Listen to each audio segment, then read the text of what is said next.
A big discovery in southern Maryland is giving historians and the rest of us a unique look at the founders of Maryland. Now, the discovery was made more than 2 decades ago at St. Mary's City, which is now near, or what is now St. Mary's College. 11 News reporter Kim Dacey gives us a sneak peek at the discoveries that'll go on display tomorrow.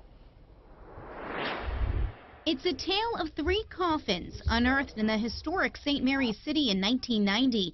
The lead caskets were buried in the 1680s at the start of the settlement of Maryland. It took forensic anthropologists a process of elimination to figure out who was inside.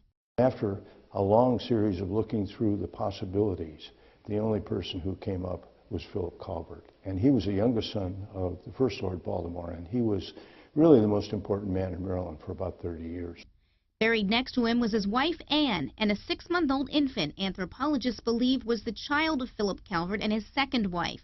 The coffins and some of the artifacts from that time are in a new display at the Maryland Historical Society. What is really powerful to me about it is that because you're looking at these forensic remains and the coffins and the nature of the topic, you realize how incredibly difficult life was for the early settlers.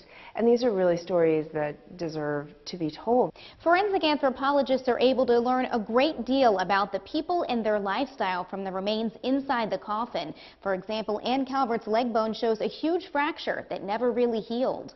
You can really ascertain by looking at the bones if the people were born in England or born in the New World because of their diet. You can tell, of course, what kind of diseases they had, what their nutrition was like. And by all accounts, historians say life was extremely difficult. The settlers had no resources and were susceptible to a host of new diseases with no medical care. Though St. Mary's City no longer exists, these artifacts give all Marylanders a glimpse into our shared past. And I think we owe it to these people who created Maryland, who we have actually been able to give a name to, these anonymous burials that have been there for hundreds of years. It's time to memorialize these people and remember them and realize that they were real pioneers in creating Maryland. The exhibit will be open until December. In Mount Vernon, Kim Dacey, WBAL TV 11 News.